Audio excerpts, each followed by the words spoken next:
7:08 a.m. When the sun rose on the second day, the city looked almost unchanged at first glance. The same buildings stood against the horizon, the same streets stretched between them. The same rows of cars lined the avenues. But the life that once flowed through those streets had vanished. The traffic lights remained dark. Storefronts were closed. The quiet hum of electricity that normally filled every city block had disappeared completely. For the first time in generations, the city existed without its systems, without signals, without schedules, without control.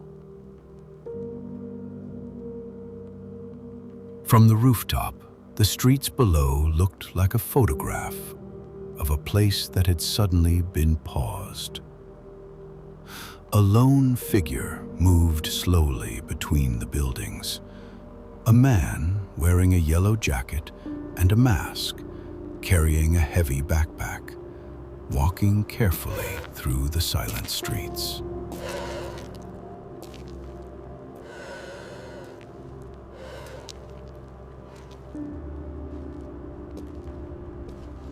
He didn't call out to anyone. He didn't hurry. He simply moved through the city, watching what remained.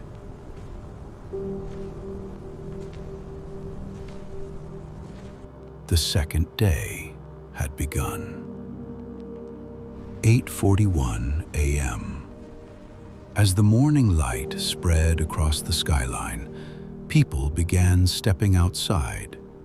Doors opened cautiously. Curtains moved aside. Neighbors gathered in small groups along the sidewalks, speaking in low voices.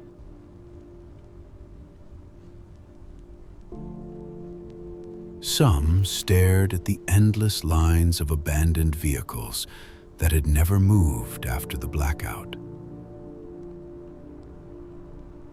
Others checked their phones again and again, as if the signal might return at any moment. But every screen told the same story. No connection, no updates, no explanation.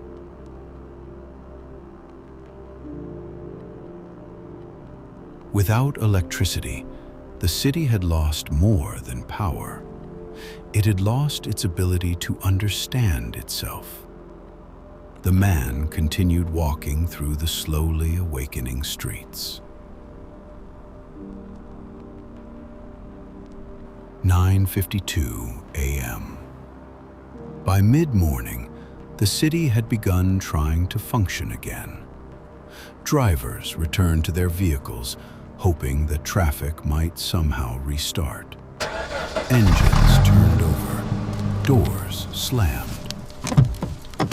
Horns echoed between the buildings, but the roads were already locked in place.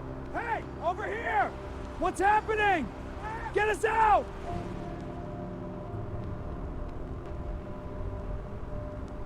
Intersections had become tangled walls of metal where drivers had tried to push through the confusion during the night. Cars faced every direction. Some were half-parked across crosswalks. Others sat abandoned with doors hanging open.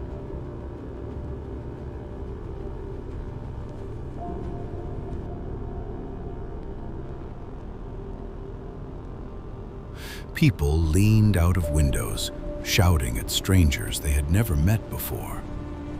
Some stepped out of their vehicles and began arguing in the middle of the road.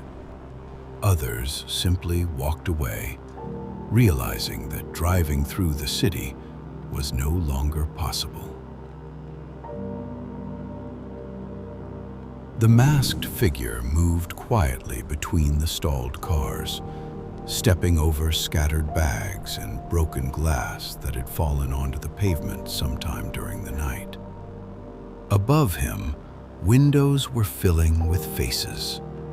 People were watching the streets from inside their apartments, not participating, observing, waiting to see what everyone else would do first.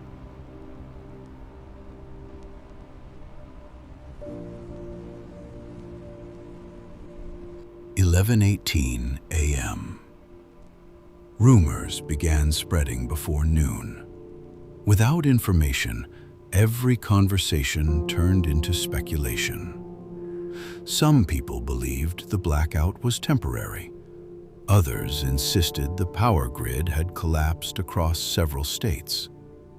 A few whispered that something far worse had happened overnight, something the authorities had chosen not to explain. But no one could confirm anything. Without television, without internet, without working phones, the city had lost the one thing it depended on most: information. The longer the silence lasted, the more dangerous those rumors became. Crowds began forming near buildings that people hoped might still be open. Banks, pharmacies, grocery stores. Doors were pulled, windows were knocked on. Some people shouted through the glass, hoping someone inside might answer. But most businesses remained locked. Employees had gone home or barricaded themselves inside. The man kept moving through the growing crowds without speaking to anyone.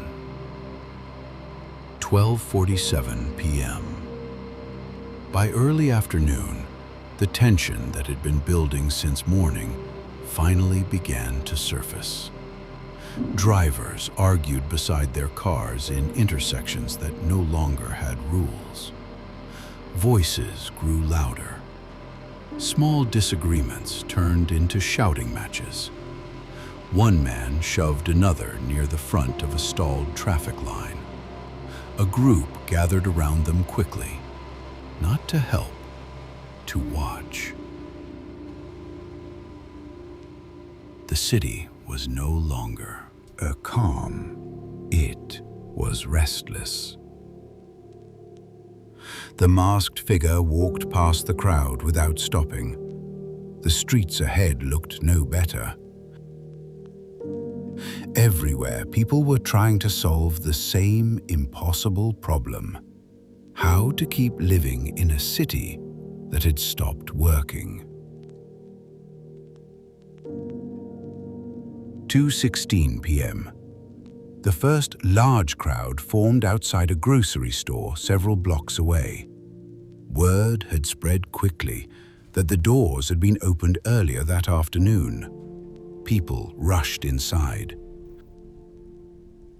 Within minutes, the aisles were packed with customers grabbing whatever supplies remained on the shelves. Bottled water disappeared first. Then canned food. Then anything that looked like it might matter tomorrow. Some people pushed shopping carts that were already overflowing. Others simply grabbed items with their hands and carried them toward the exit. Arguments broke out between strangers reaching for the same supplies. The masked man stepped into the doorway and paused. From outside, the noise sounded chaotic. Metal carts scraping across the floor, raised voices echoing between empty shelves. Someone shouting near the back of the store. Inside the aisles, people were no longer shopping. They were searching.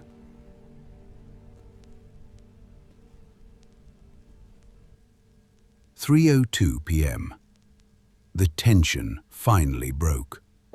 Someone shoved another person near the water shelves. A second voice shouted back. Within seconds, the entire aisle erupted into chaos. Hands reached for the same crates of bottled water. Someone tried to pull a pack from another shopper's cart. The cart tipped sideways and bottles rolled across the floor. People pushed forward, trying to grab whatever remained. Fear had replaced order.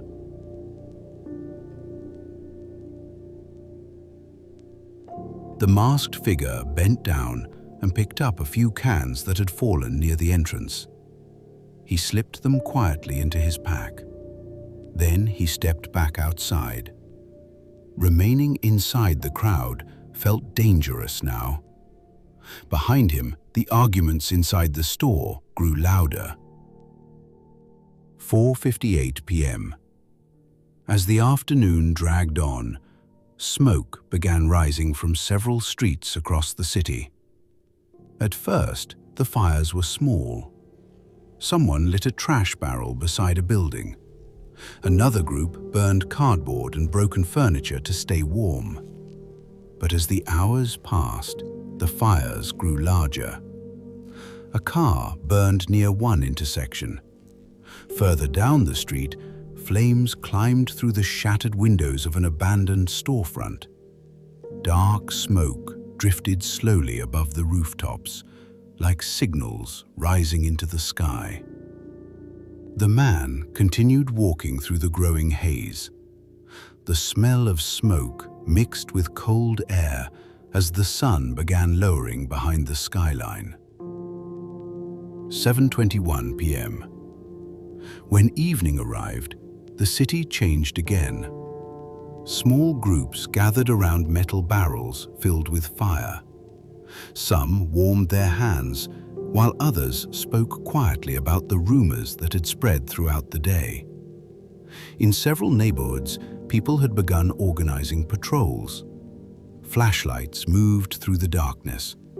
A few men carried rifles. Others held tools or improvised weapons. Without electricity, without communication, without authority, communities had begun protecting themselves. The masked figure walked past these groups quietly, his boots cracking glass beneath each step.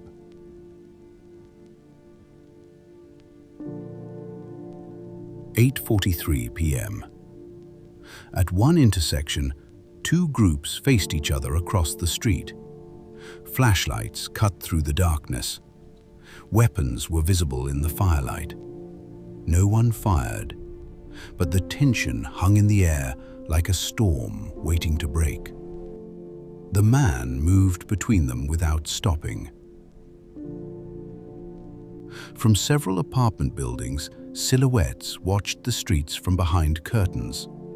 People who had chosen to stay inside, observing, waiting, trying to decide who could still be trusted. The city had not collapsed into violence yet, but it was no longer stable. 11:56 p.m. Later that night, the wind began to rise. Clouds rolled slowly across the sky above the city.